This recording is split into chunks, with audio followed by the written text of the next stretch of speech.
الله. الحمد لله نحمده ونستعينه ونستغفره ونعوذ بالله من شرور أنفسنا ومن سيئات أعمالنا. من يهده الله فلا مضل له ومن يضلله فلا هادي له. ونشهد أن لا إله إلا الله ونشهد أن محمدا عبده ورسوله. أما بعد، فأعوذ بالله من الشيطان الرجيم. بسم الله الرحمن الرحيم. يا أيها الذين آمنوا اتقوا الله وكونوا مع الصادقين. صدق الله العظيم. پچھلے دنوں میرے استاد محترم تشریف لائے تھے، بہت سی باتیں ارشاد فرمائیں. ایک بات بہت زبردست، بڑی جاندار، بڑی اہم تھی. آج کی بات کا آغاز میں اسی بات سے کر رہا ہوں.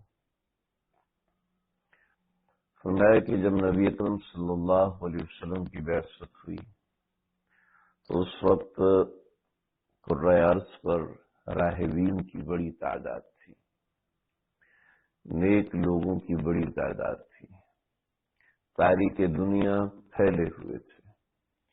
یعنی قسم قسم کے ایسے لوگ تھے جن میں نیکی بھی تھی، سعادت بھی تھی، اور بہت سی خوبیاں ایسی تھیں جو کتاب اللہ کے مطابق تھیں کہ ہر وقت جاگتے رہنا اور عبادت کرنا، اور عبادت کا شغف اس قدر کہ اس عبادت کے شغف کی وجہ سے اپنی نیند بھی ختم کر دی. روایات میں ایک عیسائی کا قصہ آتا ہے کہ اس نے اللہ تعالیٰ سے دعا کی کہ اللہ مجھے عمر دیجئے اور اتنی طویل عمر دیجئے کہ وہ عمر 450 برس تک محیط ہو، اور ایسا معاملہ فرمائی کہ اس کے اندر مجھے کچھ بھی نہ کرنا پڑے سوائے اس کے کہ میں آپ کی عبادت کروں. تو اللہ رب العزت نے القاء فرمایا، وہ ایک جزیرے میں چلا گیا، یہ ایک پہاڑوں کے کسی وسط میں چلا گیا، اور وہاں جا کر اس نے عبادت کی اور 450 برس تک عبادت کی. اب 450 برس کی عبادت کے بعد جب فرشتہ موت اس کے پاس آیا تو اس نے دعا کی کہ اللہ میں قیامت تک کا سجدہ کرنا چاہتا ہوں. چنانچہ اللہ نے فرشتے کے ذریعے پیغام بھجوایا کہ آپ سجدہ کرو اور اس کے اندر آپ کی روح قبض کی جائے گی، اور پھر تم سے وعدہ ہے کہ تمہارے جسم کو زمین نہیں کھائے گی، اور قیامت تک تم اس زمین پر سجدہ ریز ہوگے، اور پھر میں اس کے اوپر کچھ درخت اگا دوں گا اور اس میں وحشت ڈال دوں گا کہ کسی بھی انسان کا دل وہاں پر نہیں آ سکے گا. تو قاری طیب صاحب نے یہ روایت نقل فرمائی، اور اس روایت کے بموجب وہ آج تک وہ شخص سجدے کی حالت میں ہے. میری اس بات سے ہرگز ایسا نہ سمجھا جائے کہ عبادات کی نفی ہے، لیکن میں اس زمانے کی بات بتا رہا ہوں. حضرت سلمان فارسی رضی اللہ تعالیٰ عنہ نے کتنے تارکین دنیا دیکھے اور کتنے تارکین دنیا کے واقعات سنائے، لیکن جب بعثت پیغمبر کا وقت آیا تو اللہ تعالیٰ نے اپنے پیغمبر کو ان لوگوں میں نہیں بھیجا، بلکہ اللہ رب العزت نے اس قوم میں بھیجا جو کہ قوم قریش تھی. قریش کی قوم ہے، اور اس قوم میں اللہ نے اپنے پیغمبر کو بھیجا. ایک روایت میں آتا ہے کہ حضرت جبریل سے منقول ہے کہ حضرت جبریل نے اس وقت کے تمام لوگوں کے قلوب کو دیکھا، اور ان تمام قلوب میں ایک چیز ایسی تھی جو اہل قریش میں سب سے زیادہ تھی. کاش یہی چیز ہمارے اندر پیدا ہو جائے، اور کاش اسی چیز کو ہم اپنے اندر پیدا کرنے کی کوشش شروع کر دیں. کچھ لوگوں میں یہ صلاحیت فطری ہوتی ہے، اور کچھ لوگوں میں یہ صلاحیت پیدا کرنی پڑتی ہے. تو فرمایا کہ اللہ رب العزت نے قریش کہ ان کے اندر آخری پیغمبر صلی اللہ علیہ وسلم کو بھیجا، نیک راہبین اور تارکین دنیا ان کے اندر اللہ نے پیغمبر کو نہیں بھیجا۔ اس کی وجہ یہ تھی کہ اہل قریش کے دل ایسے تھے جو حق بات کو قبول کرتے تھے، سب کے نہیں، لیکن جو قبول کرنے والے تھے وہ واقعتاً قبول کرنے والے تھے۔ چنانچہ طائف گئے اور طائف والوں نے کیا سلوک کیا؟ قبول حق کی صلاحیت ان میں نہیں تھی، اور اگر تھی تو اس صلاحیت کو انہوں نے ختم کر دیا تھا۔ قریش میں قبول حق کی صلاحیت تھی، باوجود اس کے کہ ابو سفیان پیارے آقا صلی اللہ علیہ وسلم کے مخالف تھے، کئی مرتبے قبول حق کیا کہ یہ بالکل برحق پیغمبر ہے۔ سب سے بڑا دشمن فرعون هذه الامہ ابو جہل، اس نے بھی بیشتر مرتبہ اس بات کو قبول کیا یہ نبی برحق ہے۔ امیہ بن ابی سلط جو دشمنی کی آخری حد سے بھی آگے نکلا ہوا تھا، اس نے بے شمار مرتبہ قبول کیا کہ یہ پیغمبر برحق ہے۔ ابو لہب نے اپنے بیٹوں سے کہا کہ محمد عربی صلی اللہ علیہ وسلم کی بیٹیوں کو طلاق دو، لیکن اس کے ساتھ جب شیبہ نے کہا کہ مجھے تو محمد عربی صلی اللہ علیہ وسلم نے بد دعا دی ہے کہ اللہم سلط علیہم قلبا من کرابی، تو کہا کہ بھاگ جو یہاں سے، اس شخص کے زبان سے جو بات نکلتی ہے کبھی غلط نہیں ہوتی۔ تو قبول حق کی صلاحیت تھی، ہاں اس کے اوپر ایکٹ اپون نہیں تھا۔ قبول حق اب ہم اپنے آپ کو دیکھیں کہ ہم حق کو قبول کیے بیٹھے، لیکن اس کے اوپر عمل درآمد کے اندر ہمارے اندر کمزوری ہے۔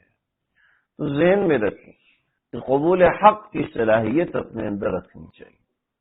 کسی کی محبت، کسی کی عقیدت، کسی کے احترام میں ایسا اندھا نہ ہو جائے کہ قبول حق کی صلاحیت ختم ہو جائے۔ سمجھ رہے میری؟ یہ بہت نازک بات ہے، بڑی ہی نازک بات ہے، اور اس بات کی کو اگر میں سمجھانے بیٹھوں تو کافی وقت گزر جائے گا، بہت سی مثالیں، لیکن ایک بات سمجھ لیجیے، اور وہ بات یہ ہے کہ قبول حق کی صلاحیت کو پہچاننے کی کیا علامت ہے؟ دیکھیے جی، قادیانی کہتے ہیں ہم نے مرزا غلام احمد قادیانی کی بات کو حق سمجھ کے قبول کیا ہے۔ اسی اہل تشیع کہتے ہیں کہ ہم نے ان کی بات کو حق سمجھ کے قبول کیا، ایسے، اور جتنے بھی فرقے ہیں وہ سب یہی بات کہتے ہیں، اور تم قبول نہیں کر رہے اس لیے کہ تمہارے اندر حق قبول کرنے کی صلاحیت نہیں ہے۔ یہ ساری بات تو ہمارے اوپر الٹی پڑ گئی نا، ہے نا؟ تو سمجھیں حق کیا ہے۔ حق کو سمجھے بغیر اس بات کو واضح نہیں کیا جا سکتا۔ سمجھیں کہ حق کیا ہے۔ حق وہ چیز ہے جو آپ کو اللہ کے سامنے براہ راست کھڑا کرے۔ حق وہ ہے کہ جو آپ کو اللہ کے احکامات کے اوپر لے کر آئے۔ جو چیز اللہ کے احکامات سے ہٹائے، یہ اللہ کے احکامات اللہ کے براہ راست واسطے سے عارض بن جائے، پردہ ہو جائے۔ بطور مثال میں آپ کو ایک مثال دوں، بچہ بیمار ہوا، اللہ تعالیٰ سب کو صحت دے، آپ خود بیمار ہوئے، اللہ صحت دے۔ کیا ہے کہ زیادہ مسئلہ ہوگا تو السلام علیکم، وعلیکم، حضرت والا دعا فرما دیجئے، بڑے پریشان، مولوی صاحب دعا فرما دیجئے، بڑی سخت بیماری آئی۔ خود آپ نے دعا کی؟ خود دعا نہیں کرنا۔ مولوی صاحب سے جو آپ کا تعلق ہے، شیخ صاحب سے جو آپ کا تعلق ہے، وہ حق نہیں ہے ذہن میں، کیونکہ اس تعلق کی بنیاد پر آپ اللہ کے سامنے براہ راست نہیں جا رہے، آپ کسی اور کو بھیج رہے۔ چنانچہ مشرکین ان بتوں کو حق پہ سمجھتے تھے، ان کو خدا کے سامنے پیش کرتے تھے۔ ہمارا بھی وہی حال ہے، سمجھ رہے میری بات؟ یہ بہت اہم نقطہ ہے، بڑی ضرورت ہے اس بات کی۔ جن مجالس میں جناب ہم تو دین کی بات سننے کے لیے، دین کی بات سننا ایک چسکا بن جاتا ہے، ایک لذت بن جاتی ہے۔ وہ سننے کے لیے انسان محنت کر لے، لیکن اسی محنت کو نماز پہ فوکس نہ کرے۔ یہ محنت ضروری ہے، دین سمجھنا سیکھنا یہ محنت ضروری ہے، اس کے بغیر گزارا نہیں۔ لیکن وہ محنت اگر آپ کو براہ راست عبادت پہ مجبور نہیں کر رہی تو سمجھ لیں پریشانی کی بات۔ وہ محنت آپ کو اللہ کے سامنے ہاتھ اٹھانے پہ مجبور نہیں کر رہی، وہ نعمت آپ کو اللہ کی طرف، اللہ آپ کے قلب کو اللہ کی طرف مشغول نہیں کر رہی تو سمجھو گڑبڑ ہے۔ تو اس کا دھیان، آج ہم محنت کرتے ہیں، اس محنت کے اندر ابتدا سے لے کے انتہا تک یہ زور لگاتے ہیں اور اپنے اہل تعلق کو سننے والے اور دیکھنے والوں کو یہ تاثر دیتے ہیں میں بالکل حق پہ ہوں، باقی سارے غلط ہیں۔ تو یہ دعوت تو میں اپنی ذات کی دے رہا ہوں، اور جب اپنی ذات کی نمائش ہے تو یہ توحید کہاں رہے گی، توحید کہاں رہے گی؟ سمجھ رہے میری بات؟ اللہ ہم سب کے دلوں کو قبول حق کی صلاحیت سے محروم نہ فرمائے۔ لیکن یاد رکھیں کہ محنت کر رہا قرآن کے اوپر لیکن نماز سے دور ہے، محنت کر رہا قرآن کے اوپر اللہ کے سامنے کھڑے ہونے سے دور ہے، تو یہ کون سی قرآن کی محنت ہے؟ یہ کون سا قرآن سے عشق ہے جو آپ کو نہ راتوں جگاتا ہے نہ دن کو جگاتا ہے، نہ رات کو ہوش آتی ہے نہ دن کو ہوش آتی ہے؟ بڑی قرآن سے محبت ہے، لیکن بیان کرتے وقت اور بیان سنتے وقت آنکھوں میں آنسو ہیں، تو یہ آنسو نہیں ہے، یہ آنسو نہیں ہے، تو ایک جذبہ ہے، وقتی جذبہ ہے، اور وقتی جذبہ ہے جو کہ بیان کرتے ہوئے آیا تھا اور بیان کرنے کے بعد ختم ہو گیا، بیان سنتے ہوئے آیا تھا اور بیان سننے کے بعد ختم ہو گیا، یہ وقتی جذبہ تھا۔ ایک شخص ہے جو بہادر ہے، جب وہ سو رہا ہے تو وہ بہادری کے کرتب دکھا رہا ہوتا ہے، لیکن ہم اس کو اس وقت بھی بہادر کہتے ہیں۔ تو جذبہ اللہ سے تعلق ہے، یہ ان سے جھگڑا ہونا ہے، ان سے جھگڑا ہونا ہے، اٹرا غائب کرو، یہ بچہ غائب کرو۔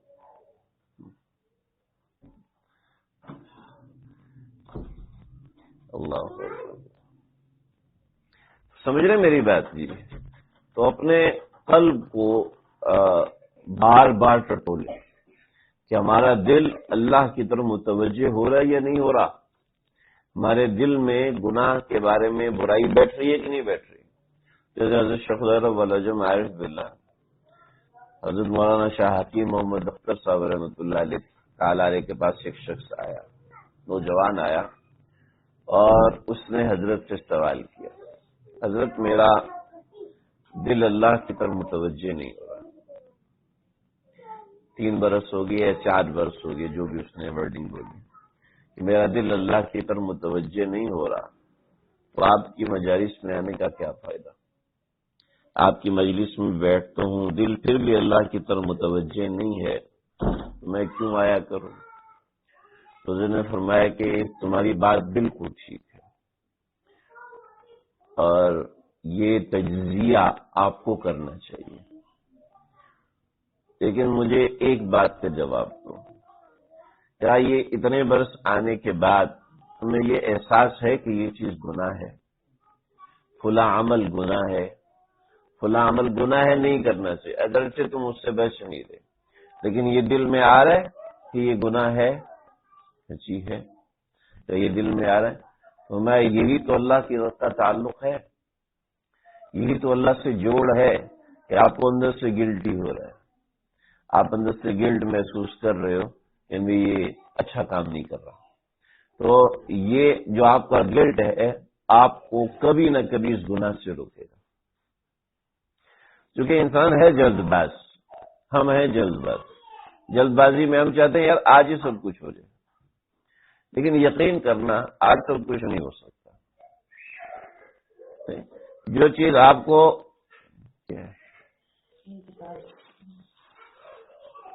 جو چیز آپ کو 10 سال کے بعد سمجھ میں آنی ہے وہ آج سمجھ میں نہیں آ سکتی، جو چیز شادی کے بعد سمجھ میں آتی ہے وہ شادی سے پہلے سمجھ میں نہیں آ سکتی، جو چیز 40 برس کی عمر میں آنے کے بعد سمجھ میں آتی ہے وہ جوانی میں سمجھ میں نہیں آ سکتی، جب اٹھتے وقت 6 گیئر لگانے پڑتے ہیں، جب گھٹنوں سے کڑک کڑک کی آوازیں آتی ہیں، اس وقت جو انسان نماز پڑھتا ہے وہ جوانی کی نماز جیسی نماز نہیں ہوتی، ٹھیک، تو اس نماز کے اندر جو قرب الہی ہوتا ہے وہ جوانی کی نمازوں میں مل ہی نہیں سکتا. تو ایک جذبہ ہوتا ہے، اور جب انسان ساری دنیا سے کٹ کے اللہ کے سامنے جاتا ہے تو اور کیفیت ہوتی ہے، جب دنیا کے ساتھ رہ کے اللہ کے سامنے جاتا ہے تو اور کیفیت ہوتی ہے. تو بہت سی چیزیں ہوتی ہیں. تو اب اس میں سمجھیں کہ اللہ تعالیٰ نے حضرت نے فرمایا کہ کیا تمہیں اتنا سمجھ میں آ رہا ہے کہ یہ چیز گناہ ہے؟ تو گناہ کا احساس ہونا یہ نیک مجالس میں ملتا ہے. جہاں سے آپ کو گناہ کا احساس مل رہا ہے، جہاں سے آپ کو اللہ سے تعلق ملنے کی امید ہے، جہاں سے آپ کے مزاج میں، لہجے میں، رویے میں سب کوئی سرپرستی محسوس ہو رہی، تو وہاں اپنا تعلق بناؤ. کہ جب انسان بغیر کسی سرپرستی کے رہتا ہے نا تو آزاد ہو جاتا ہے. اور جب انسان کے اوپر ہوتا ہے یار میں نے کسی کو جواب دینا ہے، میں نے کسی کو جواب دہی کرنی ہے، تو انسان آگے بڑھتا رہتا ہے. ایک ہمارے بزرگ ہیں، انہوں نے فرمایا، مفتی احمد ممتاز صاحب دامت برکاتہم، بڑی زبردست بات فرمایا کہ دیکھو 3 قسم کے لوگ ہوتے ہیں. سمجھنا بڑی اہم بات ہے، شاید میں پہلے بتا بھی چکا. 3 قسم کے لوگ ہوتے ہیں. پہلے وہ لوگ اس طرح کے ہوتے ہیں جو کہ کاملین ہوتے ہیں. دوسرے لوگ جو کہ ناقص ہوتے ہیں. تیسرے وہ جو کہ کچھ بھی نہیں ہوتے لیکن اپنے آپ کو سب کچھ سمجھ رہے ہوتے ہیں. پہلا وہ شخص جو کہ کامل ہے، وہ کون ہے؟ جو خود سمجھدار ہے اور کسی سے رائے لیتا ہے، اپنے اوپر سرپرستی رکھتا ہے، مشورہ کرتا رہتا ہے. یہ شخص کامل ہے. اس لیے کہ نبی اکرم صلی اللہ علیہ وسلم نے فرمایا ما ندم من استشار، وہ شخص جو مشورہ کرتا رہتا ہے وہ کبھی بھی نادم نہیں ہوتا، کبھی بھی ندامت میں نہیں جاتا. اور اپنی زندگی کے اندر مشورے کو بڑی اہمیت دینی چاہیے. جو بندہ دیکھو اللہ تعالیٰ نے خیر کو ہمارے سروں پہ معلق رکھا ہوتا ہے.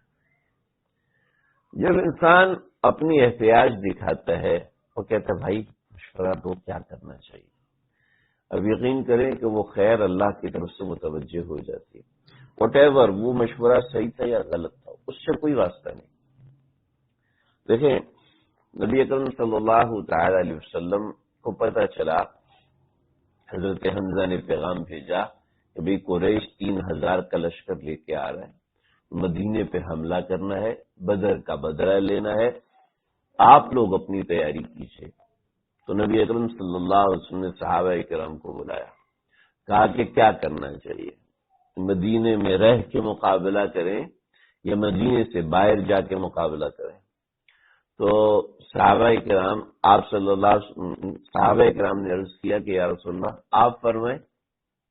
آپ نے فرمایا کہ دیکھو میرا تو مشورہ یہ ہے کہ ہم مدینہ کی سرحدی پٹی کے اندر بیٹھ جائیں اور ہم دشمن کو وہاں پہ روکیں، اس لیے کہ 3000 بہت بڑی تعداد ہے.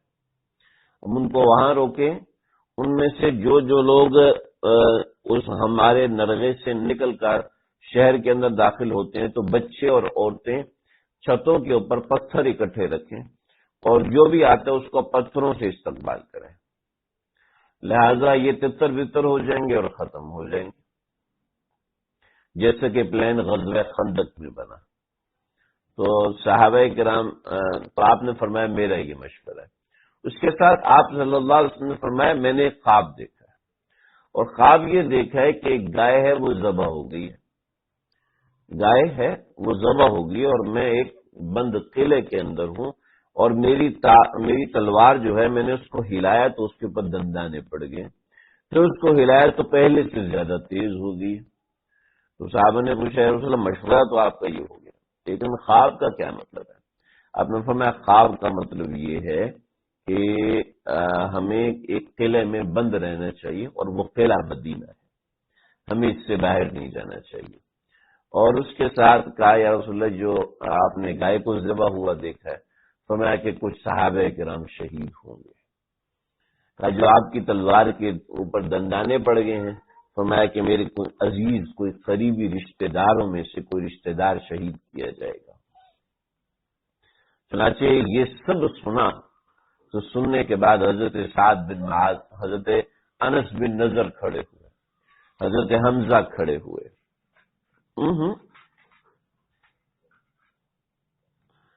کھڑے ہوئے اور کھڑے ہو کے تقریر کی زبردست، جس کا خلاصہ یہ تھا کہ ہم بزدلوں کی طرح مدینے کے اندر نہیں رکیں گے، ہم باہر جا کے سامنا کریں گے تاکہ ان کو سمجھ میں آئے کہ انہوں نے ہمارے اوپر حملہ کرنے کی سوچی ہے۔ اور کئی صحابہ نے کہا یا رسول اللہ کہ ہم شہادت کے لیے بیتاب ہیں، ہم شہید ہونے کے لیے بیتاب ہیں۔ اور حضرت نعمان بن قتادہ اور اس طریقے سے دیگر صحابہ کرام رضی اللہ تعالیٰ عنہ اس بات پر ڈٹے۔ تو آپ صلی اللہ علیہ وسلم نے جب دیکھا کہ میرا مشورہ نہیں مانتے اور صحابہ کرام کا مشورہ یہاں چل رہا ہے، تو آپ گھر کے اندر تشریف لے کر گئے اور آپ نے زرہ پہنی، اور دوہری زرہ پہن کے آپ صلی اللہ علیہ وسلم باہر تشریف لائے۔ تو دیگر صحابہ نے، حضرت اسید بن حضیر کی بڑے مزاحیہ صحابی تھے، انہوں نے حضرت حمزہ سے کہا، حضرت سعد بن معاذ سے کہا کہ بھی اللہ کے نبی اتنی واضح بات فرما رہے ہیں کہ میرا مشورہ ہے کہ شہر کے اندر رہیں، اور میں نے خواب دیکھا اور خواب میں بھی اس بات کا اشارہ ہے کہ شہر کے اندر رہا جائے۔ جب اللہ کے نبی اتنی واضح بات ارشاد فرما رہے ہیں تو ہمارا کوئی بنتا نہیں ہے کہ مجھ سے آگے مشورہ دیں۔ تو حضرت حمزہ فرمانے لگے، میں تو جوش خطابت میں بات کر گیا، اور دوسروں نے بھی۔ تو نبی اکرم صلی اللہ علیہ وسلم باہر تشریف لائے تو کہا کہ یا رسول اللہ ہم اپنا مشورہ واپس لیتے ہیں، اور آگے جو آپ فرمائیں ہم اس کے مطابق چلیں گے۔ تو آپ علیہ الصلوۃ والسلام نے فرمایا نہیں، جس ارادے سے زرہ پہن لی اب نبی کے لیے روا نہیں ہے کہ اس زرہ کو اتار، کیونکہ مدینے کے اندر رہ کے تو زرہ کی ضرورت نہیں تھی کہ مدینے میں نبی علیہ الصلوۃ والسلام کے گھر کے گرد جو صحابہ کرام کے گھر بنے تھے وہ اس ترتیب سے بنے تھے کہ منافقین اور یہود رات کے وقت یا کسی اندھیرے میں یا آندھی کے وقت میں یا کسی اور موقع پر نبی اکرم صلی اللہ علیہ وسلم کو نقصان نہ پہنچا سکیں۔ تو نبی علیہ السلام کے گھر کے پاس جو گھر بنے تھے دائیں بائیں آگے پیچھے، جو گھروں کا پورا ایک نقشہ بنا تھا، آج بھی مدینہ میوزیم میں موجود ہے، تو میں اس کو لے کر تصویریں بھی لے کر ویڈیو بھی بنا کے آیا ہوں۔ تو وہ اس ترتیب سے بنے، اور ایک کتاب ہے مولانا الیاس عبدالغنی صاحب کی بیوت الصحابہ کے نام سے، اس میں باقاعدہ وہ ایک نہج اور ترتیب سمجھائی ہے۔ بتائیے، تو وہ گھر اس لحاظ سے بنے تھے، لہٰذا مدینے کے اندر رہتے ہوئے ذرا بند ہونے کی ضرورت نہیں تھی۔ چنانچہ آپ صلی اللہ علیہ وسلم نے زرہ پہن لی تو اس کا معنی یہ ہے کہ مدینے سے باہر جا کے جنگ کرنی ہے، اور پھر مدینے سے باہر جا کے بہت بہترین انتظام ہوا، اور ایسا انتظام ہوا کہ دشمن بھاگنے پہ مجبور ہو گیا اور بھاگ بھی گیا، لیکن جو پیک پوائنٹ بنایا ہوا تھا آپ صلی اللہ علیہ وسلم نے اور صحابہ کرام کو وہاں کھڑا کیا تھا، وہ چوکی خالی ہو گئی، اور پھر دشمن کو بیک اٹیک کرنے کا موقع مل گیا۔ تو اس وجہ سے مسلمانوں کو نقصان ہوا، اتنا سارا نقصان ہوا، 70 صحابہ کرام شہید ہوئے، خود نبی علیہ الصلوۃ والسلام زخمی ہوئے اور شدت کے ساتھ زخمی ہوئے، یعنی ایسے زخمی ہوئے کہ زخموں سے خون نہیں رک رہا تھا، اتنی شدت کے ساتھ زخم ہوئے۔ اور پھر ابو سفیان نے آ کے للکار، آپ نے کہا چپ ہو جاؤ، ابھی جتنی جمعیت ہماری بچ چکی، وگرنہ ایک دفعہ پکارا، دوسری مرتبہ پکارا، تیسری مرتبہ پکارا، لیکن چوتھی مرتبہ نظریے پہ بحث کی۔ میرا وہ موضوع نہیں ہے، اس پہ جا نہیں رہا۔ تو آپ صلی اللہ علیہ وسلم نے حضرت عمر سے کا جواب دو، پھر ابو سفیان واپس چلے گئے۔ تو یہ سب ہوا، اس سب کی بنیاد کیا تھی؟ اس سب کی بنیاد مدینے سے باہر نکلنا تھا، مدینے سے باہر جا کے جنگ کرنا تھا۔ تو مدینے سے باہر جا کے جنگ کی، اور اس کی بنیاد پر یہ سارے خطرات آئے اور یہ تکالیف آئیں اور یہ پریشانیاں آئیں۔ اس کے بعد جب وحی نازل ہوتی ہے تو اللہ فرماتے ہیں وَشَاوِرْهُمْ فِي الْأَمْرِ، انہی سے مشورہ کرنا، یعنی اللہ کے نبی کے مشورے کے مطابق ہوتا تو جو دو قبیلے الگ ہو گئے وہ بھی الگ نہ ہوتے، مسلمانوں کی جمعیت بھی مضبوط رہتی اور مسلمانوں کو 70 صحابہ والا نقصان بھی نہ ہوتا، اور اس نوعیت کی ہزاروں باتیں کہی جا سکتی ہیں، لیکن جی اوکے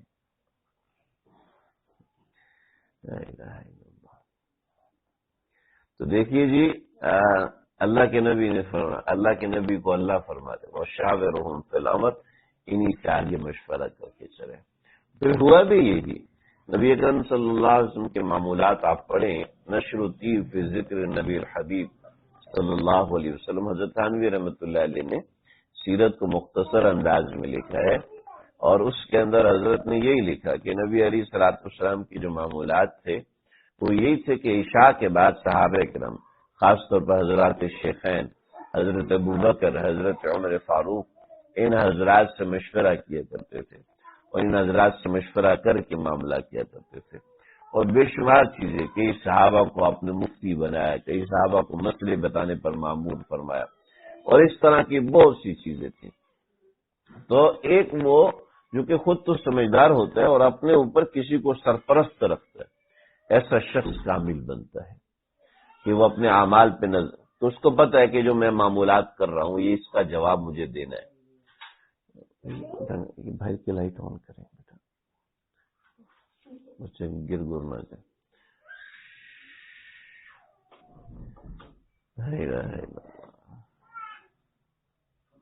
بچے ہیں، المال والبنون فتنہ، زینت الحیات الدنیا، زینت بھی ہیں، فتنہ بھی ہیں۔ اسی کے ساتھ چل رہے ہیں جی۔ نبی اکرم صلی اللہ علیہ وسلم اس سفر میں جمعے کو خطبہ دے رہا تھا، تو یہ میرا بیٹا جمعے کی صف میں چلتا ہوا آیا درمیان میں، تو مجھے وہ روایت یاد آئی۔ نبی اکرم صلی اللہ علیہ وسلم خطبہ دے رہے تھے، تو خطبہ دیتے دیتے حضرت حسین رضی اللہ عنہ صحابہ کے درمیان سے جگہ بناتے بناتے آپ صلی اللہ علیہ وسلم کی طرف تشریف لا رہے تھے، تو آپ نے خطبہ چھوڑا، ممبر سے نیچے اترے اور حضرت حسین کو اٹھایا اور پھر فرمایا صدق اللہ، اللہ نے سچ کہا ہے کہ المال والبنون فتنہ، کہ مال اور اولاد فتنہ ہوتی ہے۔ تو یعنی فتنے کا مطلب مصیبت نہیں، فتنے کا مطلب اللہ کی طرف سے آزمائش ہوتی ہے۔ اللہ اکبر کبیرہ۔ تو اور کچھ ایسے لوگ ہوتے ہیں جن کو اللہ اولاد کی نعمت سے نہیں نوازتا، کچھ ایسے ہوتے ہیں جن کو اللہ صرف مذکر اولاد دیتا ہے، کچھ ایسے ہوتے ہیں جن کو اللہ صرف مؤنث اولاد دیتا ہے، کچھ ایسے ہوتے ہیں جن کو اللہ دونوں دیتا ہے۔ تو اللہ رب العزت نے اولاد کو دیا ہوتا ہے، تو اولاد کی ہر چیز پہلے سے دی ہوتی ہے، پہلے سے اللہ نے اولاد کی ہر چیز دی ہوتی ہے۔ ان کے لیے پیار وہ بھی ایک رزق ہے، ان کے لیے روزی روٹی، ان کے لیے پیسہ مال و دولت یہ بھی ایک رزق ہے، ان کے لیے آسائش و سہولت یہ بھی ایک رزق ہے، ان کے لیے محبت یہ بھی ایک رزق ہے، ان کے لیے تعلق یہ بھی ایک رزق ہے۔ چھوٹا بچہ ہوتا ہے نا، آتے ہی رونا شروع کر دیتا ہے لیکن دل میں جگہ بنانے لگتا ہے، آتے ہی پریشان ہو کرتا ہے لیکن دل میں جگہ بنانے لگتا ہے، تو کسی کو اللہ نہیں دیتے۔ چنانچہ حضرت تھانوی رحمۃ اللہ علیہ نے 2 شادیاں کی لیکن دونوں سے یہ اولاد نہیں ہوئی، تو بڑے پریشان ہوتے تھے، تو کسی استاد نے فرمایا کہ اللہ تعالیٰ جب کسی کو اولاد نہیں دیتے تو سمجھو کہ اللہ نے ان کو اپنے لیے خاص رکھا ہے، ان کو اللہ نے اپنے لیے خاص رکھا ہے کہ ان سے کوئی اللہ ایسا کام لیتے ہیں کہ جو دوسروں سے دوسرے کر نہیں سکتے، جو دوسروں کے بس میں نہیں ہوتا۔ تو بہرحال یہ تو ایسی جملہ مترجمہ کے طور پہ بات آ گئی۔ تو کامل انسان وہ ہے جو اپنے اوپر کسی کو بڑا رکھے۔ اور میں ناقص کون ہے؟ ناقص وہ ہے جو خود تو سمجھدار ہے لیکن اپنے اوپر کسی کو بڑا نہیں بناتا۔ حضرت تھانوی رحمۃ اللہ علیہ نے فرمایا کہ دیکھو، اگر کسی کو اپنا استاد نہیں بنا سکتے، کسی کو اپنا شیخ نہیں بنا سکتے، تو کم از کم مشیر بناؤ۔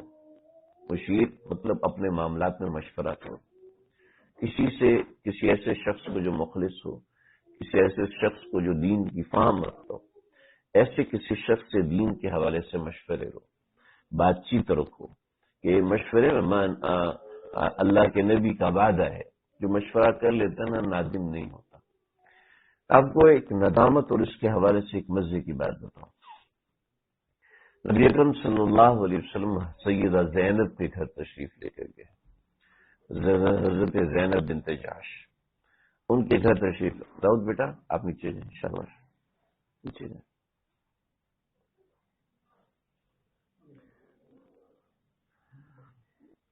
آپ صلی اللہ علیہ وسلم حضرت زینب بنت جحش کے گھر تشریف لے کر گئے اور زینب بنت جحش رضی اللہ تعالیٰ عنہ سے فرمایا کہ میں زید کے لیے پیغام نکاح لے کر آیا ہوں۔ حضرت زید بن حارثہ کا کوئی خاندان نہیں، حضرت زید بن حارثہ کا کوئی خاندان، اس کو گاڑی دے تو یہ چپ ہو جائے گا، چلو دیکھ لو کیا ہے۔ حضرت زید بن حارثہ غلام، اور حضرت زینب بنت جحش یہ بہت بڑے قبیلے سے تعلق رکھتی ہیں۔ اب عرب میں قبائلی جو تعصب ہے وہ بہت کثرت سے تھا، بہت کثرت۔ الحمدللہ شہروں میں زیادہ نہیں ہوتا، لیکن دیہاتوں میں بہت ہوتا ہے۔ بطور مثال کوئی بھی بندہ آتا ہے نا، کوئی بھی بندہ سب سے پہلے اس کو اس کے خاندان سے تولتے ہیں۔ کون؟ ملک صاحب۔ او ملک صاحب ہے، ملک صاحب ہے، اٹھ کے بیٹھو۔ تو کون ہے؟ بھائی چوڑا، بھائی چوڑا ہے، چھوڑو۔ اب وہ کتنا ہی مالدار کیوں نہ ہو، کتنی بڑی گاڑی پر ہے تو چوڑا ہی نہ یار، وہ کتنا بڑا کامیاب ہو جائے اس کو چوڑا ہی بولتے ہیں، اس کے پاس جاتے ہی نہیں، اس کی بات ہی نہیں، بات سننے کو تیار ہی نہیں ہوتے۔ وہ پنچایت میں چرپائیاں بچھاتے ہیں، اس کو چرپائی پہ نہیں بیٹھنے دیتے، تو اپنی چرپائی اپنے گھر سے لے کے۔ گاؤں دیہاتوں میں آج کل الحمدللہ بہت کم ہو گیا، وغیرہ یہ بہت زیادہ ہے، لیکن یہ ثقافت عرب میں بہت زیادہ تھی۔ آپ دیکھیں نبی اکرم صلی اللہ علیہ وسلم کا جب انتقال ہوا تو بڑے بڑے لوگ موجود تھے، تو آپ صلی اللہ علیہ وسلم کے بعد خلافت قریش میں رہی، حضرت ابوبکر قریشی تھے۔ وجہ اس کی یہ تھی، حضرت ابوبکر صدیق نے وجہ اس کی یہ بیان فرمائی کہ اہل مکہ کسی مدینے والے کو قبول نہیں کریں گے، اس سے اہل اسلام میں انتشار پیدا ہو جائے گا اور یہ انتشار بہت نقصان دے گا۔ سیاست میں بنیادی چیز یہ ہوتی ہے کہ انتشار نہ ہو، ٹھیک ہے؟ کیونکہ جو لوگ سیاسیات پڑھتے ہیں، جو فن کے طور پہ پڑھتے ہیں، اسلامی سیاسیات بھی یہی بتاتی ہیں کہ سیاست کی بنیاد یہ ہے کہ لوگوں میں انتشار نہ ہو۔ چنانچہ عام طور پر بہت سے لوگ اپنا جو نائب بناتے ہیں، اپنی اولاد کو بناتے ہیں، اس کی بنیادی وجہ بھی یہی ہوتی ہے کہ ان کی اولاد، چونکہ لوگ ان سے محبت کرتے ہیں تو ان کی اولاد پر لوگ متفق ہو جائیں گے، لیکن ایک تھرڈ پرسن ہے تو اس کے اوپر لوگ متفق نہیں ہوں گے، تو اس لیے مجبوراً کبھی لوگ اپنی اولاد کو بنا دیتے ہیں، جیسے حضرت معاویہ نے یزید کو بنایا تھا۔ تو اس کی ایک وجوہات میں سے ایک وجہ یہ بھی تھی، میں اس موضوع پہ جانا نہیں چاہ رہا، لیکن ایک وجہ یہ تھی۔ چنانچہ عرب میں یہ چیز بہت زیادہ تھی، بہت زیادہ، کہ وہ خاندانی معاملات بہت زیادہ تھے۔ نبی اکرم صلی اللہ علیہ وسلم جو تشریف لائے تو آپ انہی چیزوں کے رد کے لیے تشریف لائے۔ چنانچہ آپ علیہ الصلوۃ والسلام نے سیدہ زینب جو اتنے اونچے خاندان کی تھی، ان کا نکاح حضرت زید بن حارثہ سے کروایا۔ کہ زید بن حارث کا تو کوئی خاندان تو ایک بات کی بات ہے، خاندان ہونا ایک الگ چیز ہے، لیکن حضرت زید بن حارثہ کا تو وہاں خاندان ہی موجود نہیں، نچلا خاندان ہوتا ایک الگ بات تھی، لیکن چھوٹا خاندان میں آزاد کردہ غلام۔ تو آپ صلی اللہ علیہ وسلم گئے اور حضرت زینب سے کہا کہ میں زید بن حارثہ کا رشتہ لے کر آیا۔ تو حضرت زینب بڑی پریشان ہوئی، یا رسول اللہ میں قریشی ہوں، زید بن حارثہ جو ہے وہ آزاد کردہ غلام ہے، ایک بات، میں خوبصورت ہوں، زید بن حارثہ سامنے، تو اب مجھے سمجھ میں نہیں آتی کہ میں کیسے کہوں۔ تو اللہ نے قرآن اتارا، ما كان لمؤمن ولا مؤمنة اذا قضى الله ورسوله امرا، کہ جب اللہ اور اس کا رسول کوئی معاملہ کرے تو مومن کے لیے روا نہیں ہے کہ وہ اپنا فیصلہ خود کرے۔ چنانچہ سیدہ زینب رضی اللہ تعالیٰ عنہا نے فوراً کہا کہ یا رسول اللہ آپ کیا مشورہ دیتے ہیں، میں زید سے نکاح کروں؟ آپ نے فرمایا جی ہاں، میرا یہی مشورہ ہے کہ زید تمہارے لیے بہتر ہے، لہذا تم اس سے نکاح کرو، کیونکہ سیدہ زینب بہت ذہین تھی، بہت ذہانت میں کمال ایک درجہ تھا، اور بہت سے لوگ ایسے ہوتے ہیں وہ ذہانت میں ان کا عجیب رنگ ہوتا ہے، اور ہر بندہ ایسا نہیں ہوتا، اور ہر بندہ ایکسٹرا آرڈنری ذہین سبھی ہوتے ہیں، لیکن ایکسٹرا آرڈنری کچھ خاص لوگ ہوتے ہیں۔ چنانچہ نبی اکرم صلی اللہ علیہ وسلم کی نظر تھی کہ زید پورا دن میرے ساتھ رہتا ہے، تو جب آ کے تعلیم زینب کو سکھائے گا تو اس کی عمر لمبی ہے، تو حضرت زینب کی عمر 61 ہجری میں جا کے حضرت زینب کا انتقال ہوا، تو اب نہیں، حضرت زینب کا انتقال تو جلدی ہو، تو ان سے مرویات بھی غالباً 360 مرویات ان سے منقول ہیں، تو یعنی اتنے بہت صحابہ کرام ان کے شاگرد تھے۔ حضرت زینب بڑی تقویدار اور بڑی سمجھدار تھی، یعنی ان کو بہت سے القابات بھی دیے کہ حضرت عائشہ رضی اللہ تعالیٰ فرماتی تھیں اگر تقویٰ میں اور للہیت میں، حسن و جمال میں اگر کوئی میرا مد مقابل بنے گا وہ زینب بنت جحش بنے گی، تو یہ حضرت زینب بنت جحش ایسی، تو آپ نے فرمایا چونکہ یہ معاملہ ہے تو اس سے زید میرے ساتھ رہتے ہیں تو پورے دن کی روداد ان کو سنائیں گے، تو اس سے علمی چیزیں، علمی باتیں ان کے سامنے آئیں گی، امت میں علم پھیلے گا۔ چنانچہ نبی اکرم صلی اللہ علیہ وسلم نے فرمایا کہ یہ معاملہ کیا جائے، چنانچہ آپ علیہ الصلوۃ والسلام کے حکم پہ یہ معاملہ ہوا، مشورے پہ یہ معاملہ ہوا، ٹھیک ہے، اور ساری دنیا جانتی ہے، لیکن عام طور پہ چونکہ اس کی اویئرنیس نہیں ہوتی، 1 برس بہت مشکل سے معاملہ ہوا، 1 سال بہت مشکل سے معاملہ ہوا، حتیٰ کہ یہ تک معاملہ ہوا کہ جب حضرت اسامہ پیدا ہوئے تو باتیں اور خبریں مشہور ہو گئی کہ حضرت اسامہ جو ہے وہ زید کے بیٹے ہی نہیں، یعنی ایک درجے کی تہمت تو نہیں رہتی، لیکن ایک درجے کی شخصیت کی باتیں، حضرت اسامہ کیا رنگ کے تھے اور وہ باپ کے تابع تھے، اور حضرت زینب بڑی خوبصورت تھی، تو کبھی یہ کیا معاملہ ہوا، کیسے بچہ ہوا، کس طرح، ماں باپ سے کوئی شکل ہی نہیں مل رہی، تو یہ معاملہ کیسے ہوا، مگر یہ ایک الگ ہے، قیافہ شناسی اور اسماعیلیت کی چیزیں سامنے آئی، وہ بہت سے علوم اس کے اندر ہے، بہت سے احکامات اس کے اندر ہے۔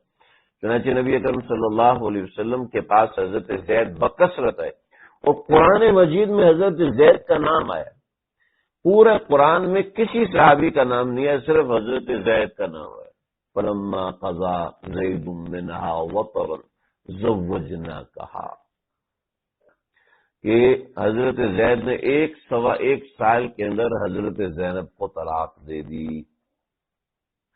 1 سال کے اندر حضرت زینب کو طلاق دی، سمجھ رہے؟ تو ہم یہ کہیں جی مشورہ کیا تو اس کے بعد طلاق کیسے ہوگی؟ طلاق ان کے لیے بہتر تھی، بعض دفعہ نباہ بہتر ہوتا ہے، بعض دفعہ طلاق بہتر ہوتی ہے، اور آج مجھ سے ایک خاتون نے رابطہ کیا، جناب یہ مسئلہ ہم فلاں بہت بڑے اللہ والے ان کے پاس بھی گئے ہیں، انہوں نے چونکہ ڈاکٹر ہیں اور بڑے ڈاکٹر ہیں، انہوں نے یہ تجویز دی، میں نے کہا ان کے سامنے آپ کے حالات نہیں ہیں، لیکن میں آپ کو صاف کہوں گا اپنی بچی کو الگ کرو، اپنی بچی کو آزاد کرو، ایسا کیسے ہو سکتا ہے، طلاق کا دھبا لگ جائے گا، میں نے کہا اگر ساتھ رہے گی تو اولاد جو پیدا ہوگی وہ بھی نفسیاتی ہوگی، یہ سارے معاملات، بعض دفعہ طلاق ضروری ہوتی ہے، بعض دفعہ نباہ ضروری ہوتا ہے، لیکن طلاق کا کیس بہت شاذ و نادر ہوتے ہیں، لیکن یہ تو اللہ کے نبی کا مشورہ تھا، تو پھر طلاق کیسے ہوگی؟ تو ہم اپنی عقل سے نہ سمجھے کہ بھئی کیونکہ ہماری عقل کے اعتبار سے، میرے گھر کے اعتبار سے، میرے معاملات کے اعتبار سے یہ بہتر ہے تو ایسی سب کے ساتھ ہونا چاہیے، ایسا نہیں ہوتا، مشورہ اللہ کے نبی کا، اور 1 سال کے بعد طلاق ہوئی، تو ظاہر بات ہے اس وقت بہت سے احکامات دکھانے تھے، تو بعض دفعہ مشورے کے بعد ہمیں نظر آ رہا ہوتا ہے یار یہ مجھے بڑا مسئلہ ہے، بعض دفعہ مشورے کے بعد بہت زیادہ تکلیف کا سامنا ہوتا ہے، وہ تکلیف تو ہماری بہتری کے لیے ہوتی ہے، اس تکلیف کے بغیر ہم بن نہیں سکتے۔ چنانچہ آپ دیکھیں غزوہ احد کے اندر مسلمانوں کو شکست ہوئی، اور اس شکست سے پہلے مشورہ ہوا تھا، اور یہاں آپ کہہ رہے ہیں مشورے کے بعد نقصان نہیں ہوتا۔ آپ دیکھیے اس شکست کا اللہ نے پہلا سبب بیان کیا، حتی یمیز الخبیث من الطیب، تاکہ واضح ہو جائے کہ آپ کی جماعت میں منافقین کون ہیں. سمجھ رہے؟ وفادار اور بے وفا، اس کا پتہ چل جانا یہ معمولی بات ہوتی ہے. آپ کی جماعت میں آپ کو سمجھ میں آ جائے کہ کون وفادار ہے اور کون بے وفا ہے، کون آپ کے ساتھ مخلص ہے اور کون آپ کے ساتھ غیر مخلص ہے، تو آپ کو یہ پتہ چلے، یہ بہت بڑی چیز ہے. ظاہر بات ہے اس کی قیمت یہ ایک چھوٹی سی شکست، اس چھوٹی سی شکست سے سمجھ میں آ گیا کہ کون مسلمانوں کے ساتھ وفادار ہے اور کون مسلمانوں کے ساتھ بے وفا ہے. منافقین کی وضاحت ہوگی کہ یہ 300 لوگ الگ ہوئے، سمجھ لو گڑبڑ ہے، سمجھ لو اس نوعیت کے معاملات ہیں. تو یہ پتہ چل جاتا ہے اور واضح ہو جاتا ہے. غزوہ تبوک میں پیچھے رہ گئے، واضح ہو گیا، پتہ چل گیا کہ یہ معاملات ہے. میں یہ بتا کہ ان سب چیزوں کی ابتدا، تنگ نہیں کرو گے، ان سب چیزوں کی ابتدا اس سے ہوتی ہے کہ انسان اپنے اوپر کوئی بڑا رکھے، کوئی سرپرست رکھے. اگر اپنے اوپر کوئی بڑا سرپرست نہیں ہوگا، ڈانٹ لگانے والا نہیں ہوگا، سیدھا کرنے والا نہیں ہوگا، تو نماز بھی چھوڑ دے گا تو کوئی پرواہ نہیں ہوگی، قرآن بھی چھوڑ دے گا تو کوئی پرواہ نہیں ہوگی، ذکر بھی چھوڑ دے گا تو کوئی پرواہ نہیں ہوگی، معمولات چھوڑ دے گا کوئی پرواہ نہیں، حتیٰ کہ گناہ کی کثرت کرے گا کوئی پرواہ ہی نہیں ہوگی، کوئی پرواہ ہی نہیں ہوگی. دل پہ زنگ لگ جائے گا، کوئی زنگال اتارنے والا نہیں ہے تو کوئی پرواہ نہیں ہوگی. تو اپنے اوپر مستقلاً کسی بڑے کو رکھے. اور جو فرمایا کہ دوسرا بندہ وہ ہے جو کہ ناقص ہے، یعنی خود سمجھدار ہے، خود سمجھدار، لیکن کسی کو اپنا بڑا نہیں بنایا، تو ایسا بندہ ناقص رہتا ہے، کامل کبھی بھی نہیں ہو سکتا. اور تیسرا وہ بندہ جو خود بھی سمجھدار نہیں ہے اور اپنے اوپر کسی کو بڑا ہی نہیں بنایا، تو ایسا بندہ کچھ بھی نہیں، یعنی اس کی ایمان کی حیثیت بہت نیچے ہے.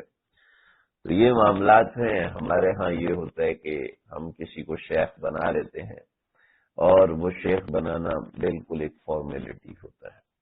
ہاں جی یہ ہمارے شیخ ہیں، بس. اس کے بعد نہ اذکار، نہ معمولات، نہ نمازیں، نہ تقوی، نہ تقوی داری، نہ کوئی مشاورت، کچھ بھی نہیں. بس جناب میرا دل چاہتا ہے جی میں تو بیعت ہو جاؤں گی، میں آگے کی زندگی بیعت. ہمارے ساتھی ہیں تشریف لائے، بھائی مولوی صاحب میں آگے چاہتا ہوں آگے کی زندگی میں بیعت کر کے گزاروں. تو میں نے کہا جی بیعت سے آپ سمجھتے کیا ہے؟ تو کہنے لگا بس بیعت کا مطلب یہ ہے کہ میں کسی کے ماتحت ہو گیا اس کے. میں نے کہا آپ کو پتہ ہے بیعت کے لیے کیا کرنا پڑتا ہے؟ کہتے زیادہ کچھ کرنا پڑے گا تو نہیں کریں گے بیعت. میں نے کہا میرے بھائی ایسی بات نہیں ہوتی، اس کا مطلب بیعت نہیں ہوتا. یہ تو ایسی ایک بدعتیوں کی طرح ایک فارمیلٹی آپ نے بنا لی. اس سے بیعت کر لی جناب، اس کے پاس گئے اس سے بھی بیعت کر لی، اس کے بعد میں اتنے بزرگوں سے بیعت ہوں، میں اتنے بزرگوں سے بیعت ہوں. وہ ہمارے حضرت واقعہ سناتے ہیں نا، ایک بھنگ پی رہا تھا تو اوپر سے پولیس والا آیا، اور پولیس والا آیا اور کہنے لگا وہ کیا کر رہا ہے؟ کہ مجھے ہاتھ نہ لگاؤ. کیوں؟ میں بابا بلے شاہ کا مرید ہوں. بابا بلے شاہ کا مرید؟ لگاؤ اس کو 2 چھتر، لے کے جاؤ چرس پیر ہے بابا بلے شاہ کا مرید. دوسرے کو تو کیا کر رہا ہے؟ کہو مجھے ہاتھ نہ لگاؤ، میں بابا فرید الدین کا مرید. اس کو بھی اٹھاؤ. تیسرے کو مارنے لگے کہ مجھے ہاتھ نہ لگاؤ، تو بھی اس کا مرید ہے؟ کہ میں زن مرید ہوں. 2 چائے لے گیا، پیر بھائی آیا ہے.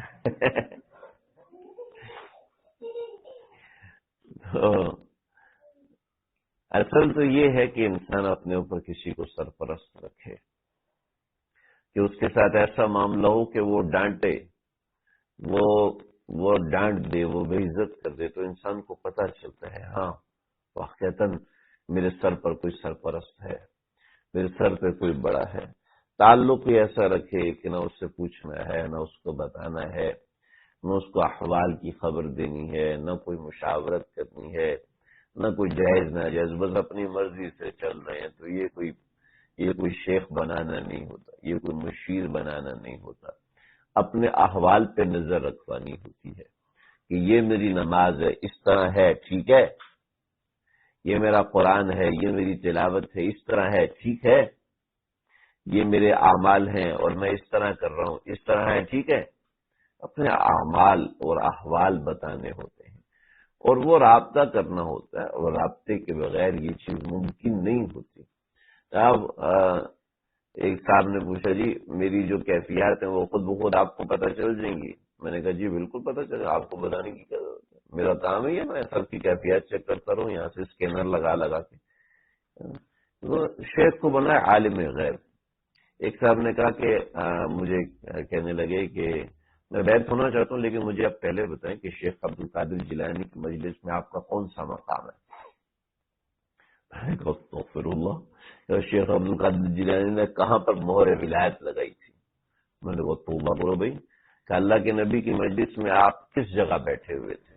میں نے کہا بھائی وہاں جوتوں میں بھی کوئی جگہ مل جائے تو بڑی بات ہے، آپ یہ بڑی بڑی باتیں کر رہے ہو۔ کہ نہیں، جو مرید کرتا ہے نا وہ اس کی یہی علامات ہوتی ہیں۔ میں نے کہا یہ کس نے آپ کو بتائی؟ کہا جی میرے شیخ نے بتائی۔ میں نے کہا واہ سبحان اللہ۔ میں نے کہا دیکھو بھائی یہ آپ کے شیخ کی مجلس میں ملے گا، یہ کسی کتاب میں نہیں ملے، نہ تذکرۃ الاولیاء، نہ تذکرۃ الواعظین، نہ امام غزالی، نہ مجدد الفسانی، یہ ایسی کوئی بات کسی نے نہیں لکھی۔ البتہ اور بہت سے مخفی خزانے ہیں جو قلبی راز ہوتے ہیں، وہ قلبی راز ایسے ہوتے ہیں جو باتوں میں نہیں کیے جا سکتے۔ یہ بڑے بڑے دعوے جو اللہ کے نبی کی مجلس میں جا کے یہ ہوگا وہ ہوگا، اور نماز بھی نہیں پڑھتے۔ یہ اللہ کے نبی کی مجلس میں میرے اوپر شیخ عبد القادر جیلانی کو حکم دیا۔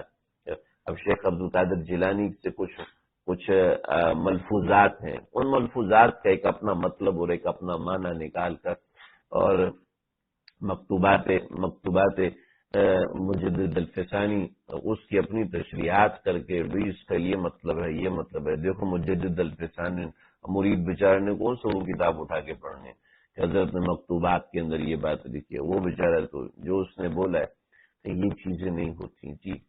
میں نے کہا بھائی سیدھی سی بات ہے، اپنے اعمال، اپنے اذکار، تمہاری نماز کیسی ہے اس کا بتاتے رہو۔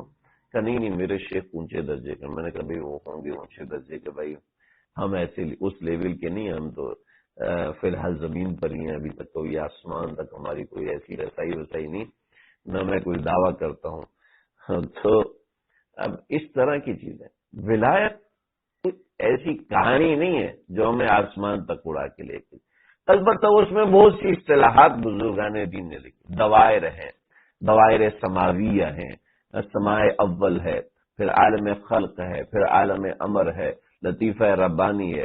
اب یہ ایسی چیزیں جو عام زبان میں بولی جاتی ہے، لیکن چونکہ اس کی ٹرمینالوجی بولتے ہیں تو لوگ سمجھتے ہیں یہ کون سے عالم سے گفتگو ہوئی؟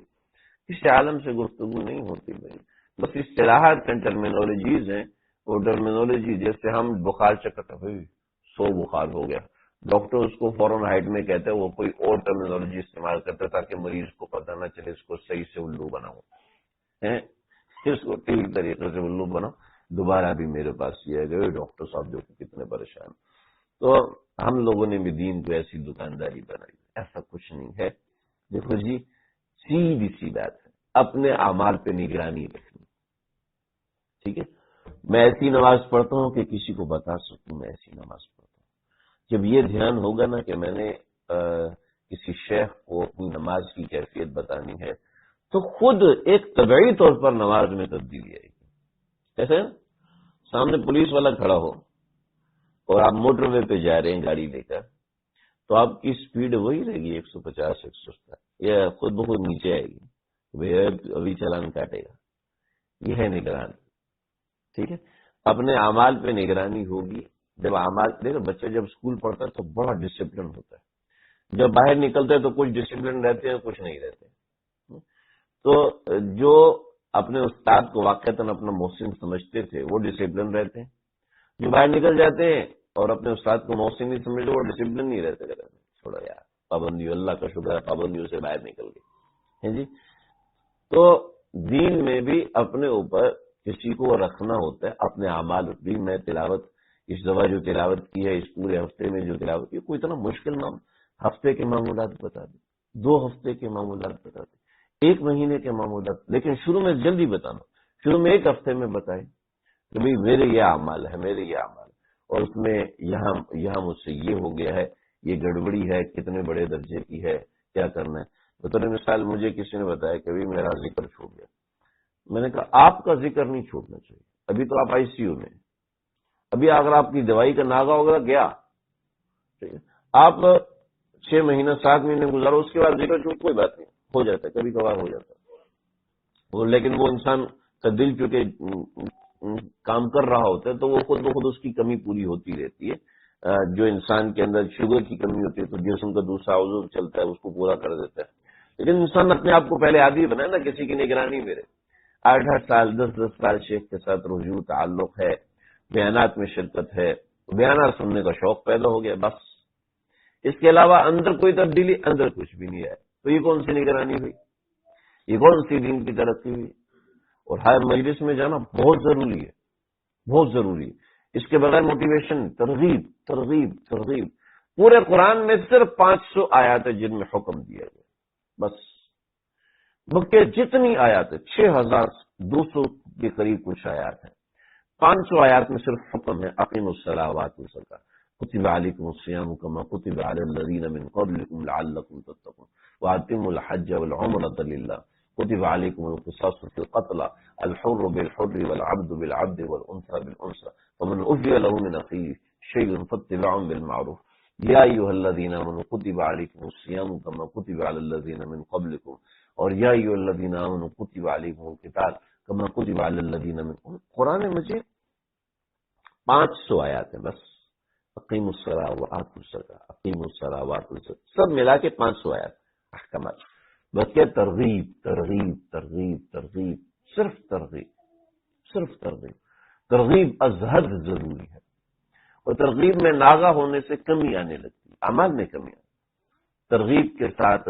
جب انسان ترغیب لیتا ہے، اس کے مطابق چلتا ہے، تو اس کو خود بخود اندر سے موٹیویشن ہوتا ہے، اندر سے بہت سی چیزیں جواب دیتی ہیں، بہت سی چیزیں سمجھ میں آنے لگتی ہیں۔ تو اپنے اعمال پہ نگرانی رکھیے اور اپنے اعمال کی نگرانی کروائیے۔ ان اعمال کی نگرانی ہوتی ہے تو نفس انسان کو ایسے طاقتور رہتا ہے۔ ہمارے اکابرین میں سے بہت بڑے عالم تھے، خط لکھا حضرت کو، حضرت میں نے ایک بات نوٹ کی ہے، مجھے بازار جانے سے شرم آتی ہے۔ تو حضرت نے فرمایا کہ آپ یقین کیجیے مسجد میں تشریف لاتے تھے، سر جھکنا، بالکل ایسے سر جھکے ہوئے، مولانا یونس پٹیل صاحب حتیم میں نماز پڑھتے ہوئے 2 رکعت حتیم حرم کعبہ میں طواف کیا، اور طواف کر کے بعد وہ طواف پڑھ رہے تھے۔ رمضان کی شب تھی 27ویں، اور شب جمعرات تھی، جمعرات کا دن آ رہا تھا، اور وہاں واجب طواف پڑھ رہے تھے، اور ادھر ہی ہارٹ فیل ہوا، وہیں گر کے انتقال ہو گیا۔ ایسی مبارک موت، اور اللہ نے ایسا کمال کا علم دیا، اور اللہ نے ایسے کمال کا تقویٰ دیا تھا کہ پاس بیٹھا ہوا آدمی ہل جاتا۔ پورا بیان حضرت فرماتے یوں ہاتھ باندھ کے بیان فرماتے، اور مجال ہے کہ جسم میں کوئی حرکت ہوتی، لیکن حضرت کی بات کا اثر ایسا تھا کہ قریب بیٹھے ہوئے لوگ ہل نہیں سکتے تھے۔ حالانکہ اردو ان کی اتنی اچھی نہیں تھی، حضرت الفاظ تھوڑے تبدیل، جیسے دوسرے انگریزی بولنے والے الفاظ بولتے ہیں نا، جیسے ایسے ایسے کیسے کیسے ہو گئے، کیسے کیسے ایسے ویسے ہو گئے، کوئی شعر پڑھتے ایسے ایسے کیسے کیسے ہو گئے، کیسے کیسے ایسے ویسے ہو گئے، ایسی اردو تھی۔ یعنی اردو بھی ان کی اچھی نہیں، لیکن اس کے باوجود ان کے قلبی اثرات ایسے تھے۔ تو مولانا یونس پٹیل صاحب نے حضرت کو لکھا کہ حضرت والا کی مختار صاحب کو کہ میں بازار جاتا ہوں تو مجھے شرم سی آتی ہے۔ فرمایا کہ تمہیں شرم جو آتی ہے وہ اس وجہ سے آتی ہے کہ تم بڑے آدمی ہو، تم بڑے شیخ ہو، تو تم بازار میں جاؤ گے، کوئی دال لے رہے ہو، سبزی لے رہے ہو، تو عجیب سا لگے گا، اتنا بڑا آدمی یہ لے گا، یا اجنبیت کی وجہ سے ہوتا ہے۔ اجنبیت بھی ہوتی ہے، ایک آدمی بازار جاتا ہی نہیں ہے، وہ اچانک سے بازار میں جائے گا تو وہ عجیب سا لگے گا، تو یہ اجنبی بالکل اجنبی شاید، اور وہ پھر کھڑا سبزی دینے والا کھڑا ہو کر حضرت السلام علیکم کیا لگ رہا ہے، کیا کام ہے، 1 کلو آلو چاہیے. تو یہ ایک اجنبیت ہوتی. تو سب لوگ جانتے تھے. تو کہا کہ حضرت اجنبیت ہے. فرمایا کہ پھر یہ تکبر نہیں ہے. اگر آپ اس وجہ سے نہیں جا رہے کہ بھئی میں جاؤں گا اور میں اتنا بڑا آدمی ہوں اور میں آلو لینے جاؤں، میں اتنا بڑا آدمی ہوں میں سبزی لینے جاؤں، اگر یہ وجہ ہے تو پھر تو تکبر ہے. وہ تکبر قابل نہیں حضرت یہ وجہ ہے اجنبیت. یعنی آپ، میں نے ایک مثال دی کہ یہ چیز، اس نوعیت کی چیزیں قلب کے ایسے حالات ہوتے ہیں جو انسان اصلاح کرتا ہے. ایک صاحب نے حضرت کو لکھا، حضرت میں نے ایک حدیث پڑھی، نبی اکرم صلی اللہ علیہ وسلم کا فرمان عالی شان ہے. آپ نے فرمایا جس نے 2 رکعت ایسی پڑھی کہ اس کے دل میں دنیا کا کوئی خیال بھی نہ ہو، تو 2 رکعت کا سلام پھیرے گا، اور سلام پھیرتے اس کے تمام گناہ معاف ہو جائیں. حضرت ایسا کیسے ہو سکتا ہے 2 رکعت نماز پڑھے کوئی خیال ہی دل میں نہ آئے؟ تو اب آپ بتائیں کہ کیسے ہو سکتا ہے؟ حضرت والوں نے بڑا خوبصورت جواب دیا. فرمایا کہ میاں سچ بتانا، کبھی ایسی 2 رکعت پڑھنے کی کوشش کی؟ ہل گیا. ویسے اس حدیث کی بڑی بڑی شروحات پڑھی، لیکن جب اپنے دل کو نگرانی پہ دیا نا تو اس وقت بات سمجھ میں یا اللہ یہ کوشش، ہم تو فوراً اشکال ہو گیا نا کہ ایسا کیسے ہو سکتا ہے. پھر اس کا آگے جواب بھی دیا کہ جواب سادہ تھا، ایک عام سا جواب ہے، طالب علمانہ جواب ہے کہ خیالات کا لانا منع ہے. ٹھیک ہے، جس میں خیالات لائے نہیں، جس میں خیالات خود سے، اگر خود بخود آ گئے تو کوئی مسئلہ نہیں، لیکن خود سے خیالات لے کے آ رہا ہے ان 2 رکعت کے اندر، اور تو پھر ظاہر بات ہے وہ مغفرت کے قابل نہیں. البتہ خود سے خیال نہیں لائے، ایسے ہی خیال آ گیا چلا گیا، خیال آیا چلا گیا، خیال آیا چلا گیا، تو اس پہ کوئی پکڑ نہیں ہے، اس کے اندر پورا کا پورا اجر ملے گا. تو ایسے اپنے اعمال کو، میں 2-4 مثالیں ذہن میں آئی تو میں نے آپ کے سامنے عرض کر دی. تو اس بات کو سمجھیں، اپنے اعمال کے اوپر کسی کو نگران بنائے، اپنے معمولات کے اوپر کسی کو نگران بنائے. جب یہ نگرانی ہوگی تو اعمال میں فرق پڑتا ہے، مجالس میں آنے سے فرق پڑتا ہے، مجالس میں آنے کا جی لگتا ہے، مجالس میں آنے میں انسان کو درجہ بدرجہ بڑھوتری ملتی. اللہ مجھے آپ کو ہم سب پر سمجھنے کے عمل کرنے کی توفیق عطا فرمائے. واقع